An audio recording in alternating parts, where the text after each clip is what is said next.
আসসালামু আলাইকুম এভরিওয়ান, দেখতে পাচ্ছেন ঘাস কেটে যেয়ে হাত কেটে ফেলছে। তো অনেকে প্রশ্ন করতে পারেন এভাবে বাঁধার কারণ কি। আসলে হাতের কাছে তখন কিছু পাইনি, তো এই কারণে যেটা পাইছে ওইটা দিয়েই বাঁধছে। যাদের ঘাস নেই তারা কি ছাগল পালন করতে পারবেন না? এটা কি বলেন? দেখুন, ঘাস না থাকলেও ছাগল পালন করা সম্ভব। আমাদের কিন্তু তেমন একটা ঘাস নেই, কিন্তু তারপরেও আমরা এই যে কষ্ট করে ঘাস কেটে তারপর ছাগল পালন করতেছি। এই যে চারণভূমি আছে, এইখান থেকে ঘাস কেটে ছাগলকে খাওয়াইতেছি এবং এইখান থেকেই ছাগলদেরকে মূল খাবার যেটা কাঁচা ঘাস, কোনো প্রকার দানাদার খাদ্য ছাড়াই পালন করতেছি।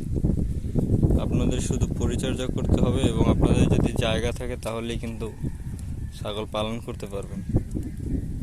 দেখতে পাচ্ছেন চারদিকে শুধু ঘাস, যদিও এইদিকে দেখতে পাচ্ছেন এবারে যে ধান লাগানো, এই জন্য একটু সতর্ক থাকতে হয়, সাথে সাথে থাকতে হয়। এই যে দেখেন, ধান লাগানো বলতে এদিকে বীজ লাগানো আছে, আর এই সাইডে ওই যে ধান লাগানো ছাড়া দেখি যে লোকজন আবার ধান নিয়ে আসতেছে, লাগাইতেছে।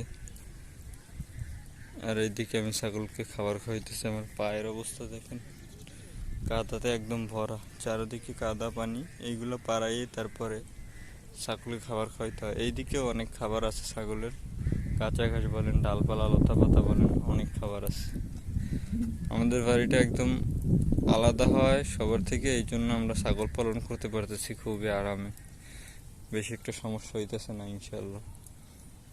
তো আপনারা কে কে কোন জেলা থেকে আমার ভিডিওগুলো দেখেন এবং আপনারা কয়টি করে ছাগল পালন করতেছেন, কিংবা আপনারা কিভাবে শুরু করতে চান, আমাকে কমেন্ট করে জানাতে পারেন। কোন জেলা থেকে আপনারা আমার ভিডিওগুলো দেখেন আমাকে একটু কমেন্ট করে জানিয়েন। দেখতে পাচ্ছেন খুব আনন্দ করে খাইতেছে। কাটা ঘাস দিলে এরকম ওরা খায় না। প্রতিটা ছাগল পাড়া দিলে কিন্তু এই যে পা কিন্তু গেড়ে যাইতেছে মাটির মধ্যে, তাও কিন্তু এভাবে খাবার খাইতেছে, কারণ ওরা বুঝে গেছে এটা ছাড়া ওদের অন্য কোনো আর উপায় নাই। দেখেন কিভাবে খাবার খাচ্ছে, ওদের পেট অনেক বড় থাকে। আমি কালকে সারাদিন ওদেরকে বের করি না, বের না করারও অনেকগুলো কারণ ছিল। আর আজকে আমি চাইছিলাম না ছাগল আর বের করব, কিন্তু যেহেতু দেখতেই পাচ্ছেন হাত কেটে কি করছি, এখন আর অন্য কোনো উপায় নেই। যদিও ছোট ভাই ঘাস কাটছিল, কিন্তু এক ক্রেট ঘাসে আসলে ওদের কিছু হয় না। মিনিমাম 4 ক্রেট ঘাস লাগে, বড় বড় যে ক্রেটগুলো আছে ওইগুলার। তো এইগুলো আসলে কেটে খাওয়ানো অসম্ভব প্রায়, কারণ এত সহজ না আর কি লাগানো ঘাস ছাড়া। যারা এমনিতে এখন বেশি একটা ঘাস নাই, কারণ এইগুলা কেটে কেটে যদিও দেওয়া যায়, কিন্তু এইগুলোর সমস্যা হচ্ছে কি কিছু কিছু ঘাস খায় না, এবং দেখবেন ওরা কিন্তু শুধু মাথাটা খায়।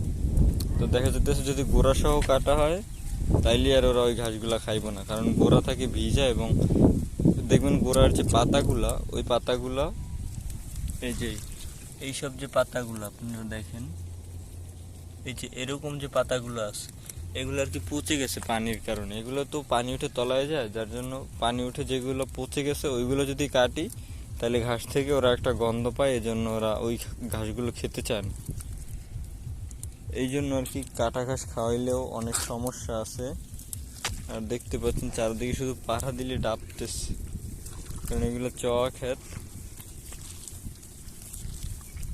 ছাগলগুলো আসলে শুকাই যেতেছে, যেহেতু ওরা বেশি একটা কাঁচা ঘাস পাইতেছে না, এই জন্য। আগে ছেড়ে রাখতাম, ওদের যেমন ইচ্ছা তেমন খাইতে পারতো, তখন এইদিকে শুধু ঘাস ছিল। এখন আর ওই দিনটা নাই, যার জন্য ওদেরকে পালন করা অনেক কষ্টকর হইতেছে। সামনে হয়তো বা আরও কষ্টের দিন আসতেছে, কারণ এইগুলোতেও ধান লাগাইবে।